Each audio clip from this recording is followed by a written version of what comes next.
Bristol Sound Vision Show 2008.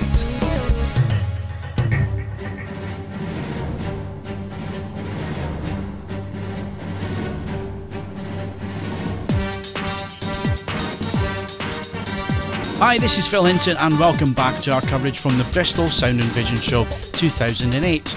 In the second video we caught up with Denon to have a look at their Imperial Death Star home cinema system. Well Phil, this year we're launching our new flagship model AV preamp processor and separate power amplifier, which has been dubbed by some of the people in the press as the Imperial Death Star home cinema system.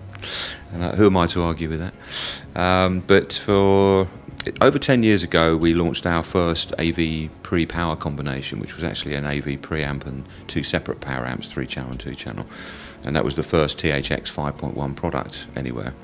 Of course, back then it was Laserdisc, Die Hard with a Vengeance, True Lies. You know, about the only two discs I think that had AC3 encoding on them, and you know we did a sort of joint thing, funnily enough, with B&W and Pioneer with their rear projection screen at the time, and that was our real first push into serious higher end AV.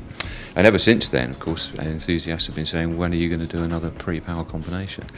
And so this is it. So we're launching it at the show here. We also have the integrated model, the AVC A1 HD, which is a 7.1 channel integrated version. But here we have AV processor and 10-channel power amplifier, which is assignable to do whatever you want to do. Multi-zone, single zone, 7.1, 9.1, up to 9.3. Using obviously the subwoofer outputs. What we're doing at the show to launch the product, being an audiophile show in many ways, at least the legacy of the show has been audiophile for many years, we've used the amplifier in bridge mode to drive a really serious 5.2 system. So we're using it to drive 300 watts per channel rather than the 1,050 watts. We're getting 5 channels of 300 watts into 8 ohms, so plenty of headroom, loads of power. We're not trying to blow people's socks off in terms of sheer volume. It's about the headroom, particularly the dynamic range you get now with Dolby True HD, uncompressed audio, and so on, you know, to get the very best. So we're using the B&W 800 series this year to get the best out of the system for the demo. The other thing, of course, with the pre-amplifier, it's designed to be the hub of a complete home entertainment system, in terms of being able to take any of your sources, be it PC audio, iPod, as well as obviously DVD, Blu-ray and so on, and to give you the opportunity to scale the picture, enhance the picture and so on through the processor, so you know, all your sources are looking as good as they possibly can on the screen. UK exclusive Bluray Transport, Yep. Maybe you can tell us about that. Absolutely, yeah. This is a USA model. This is starting to ship in the USA at the moment, and following on the heels for this will be a Blu-ray player. Now this is a transport, so if you've got an AV processor like this one, or any of our receivers from the AVR 1908 upwards, for example, you can either convert to PCM and decode in the amplifier, or in the case of models like the AVR 2808 and upwards, you can decode the true HD bitstream and so on in the amplifier. So it's just a Blu-ray transport, simple HDMI output, that's all it has on the back. But it's built to the same sort of build quality standards as our DVD 3930, you know, well-known sort of solid build DVD player. Now obviously Blu-ray's won the war. Some people will still be feeling the pain of having bought into HD DVD, but now that we have one format, how do you see things progressing in the coming year? Well, our Blu-ray players, as I say, are very much based on our sort of top-line DVD players in terms of their build quality. But one thing that neither of them will provide DVD audio SACD capability. That's something we do with our standard DVD players at the moment, like the 3930.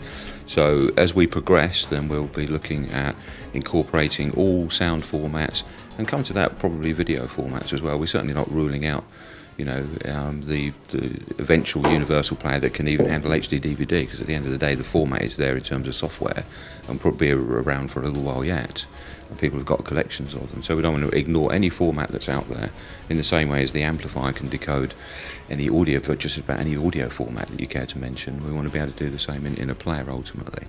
Now, we're looking at the high-end stuff, but what about your average Joe who's maybe just getting into the hobby and so on? What do they have to look forward to on the Denon stand? Well, I think it's like whenever we do a launch like this, what it is a sign of what we're going to be doing throughout the range. You know, in fact, down to models like in fact, any of the models in the range, you can buy one of our little iPod docks now, which provides you all the audio networking capability that you can add on to any of our current 08 series receivers. So that's Ethernet connectivity, web radio built in, streaming audio from your PC or server, and your iPod. If you plug that in, it's got its own little remote control. If you use it with one of our products, you get remote control via the amplifier itself. So you can add that, and the graphic user interface that we have with these, the really nice new graphics for setting up the amp and operating the amp, particularly with MP3 format and so on, iPod format, you get the same capability with the iPod. Coming up the middle of the range, then you've got AV receivers that have got all that built into them.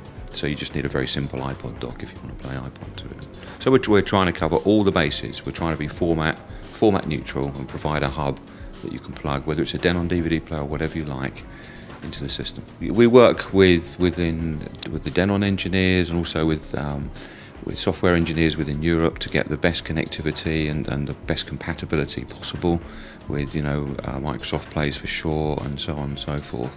And so constantly working on that. And of course the amplifiers now that have the Ethernet connectivity, you can go online and check for upgrades on a regular basis, and if there's an update to make something else happen, then you can download that, whether it's in terms of operating the amplifier, because you have web control over these Ethernet based amplifiers as well. You can set everything up via a laptop if you want to do that as well. So yeah, as we move forward, we're just going to keep on expanding all the capabilities within networking. Now, one thing in this industry, and it's something which I think the consumers get fed up with very, very quickly, is how quickly the industry moves on. So if they're buying into your products this year, how future advanced are they? Well, that's always been the aim. I mean, I think over the last, certainly the last 10 years since that first preamp I mentioned earlier on, that's always been our aim, to make things as future-proof as possible. And I like to feel that we've been as successful as anyone in making our products upgradable wherever possible. It's not always possible, so some people do get disappointed, can't always, we had a question yesterday, somebody, can I upgrade my DVD player to Blu-ray, and those, of course, people do ask these questions, but wherever it's possible, and the AV amplifier upgrade programs that we've done have been very successful, within the service network in the UK. So. And finally, it's a fantastic demo room that you've got here this year. So maybe just quickly you can explain what it is that people will be looking at when they come in for a demo. Yes, indeed. It's not just about the equipment that we have here. We've got a nice opportunity with the Blu-ray player this year to actually show it in its best possible light in conjunction with the launch of a new movie on Blu-ray. Now, most people will be familiar with the Planet Earth TV series. Perhaps what they're not aware of is that at the moment in Japan, Germany and around the world in the cinemas, the #1 movie in cinemas is called Earth, and it's a completely remastered movie version of Planet Earth with 40% different footage, and we have an exclusive clip of that we're using at the show. BBC Natural History, and it's based in Bristol. The film director that made the movie was here yesterday. The digital post-production producer was here as well to talk about it in the press event that we had yesterday.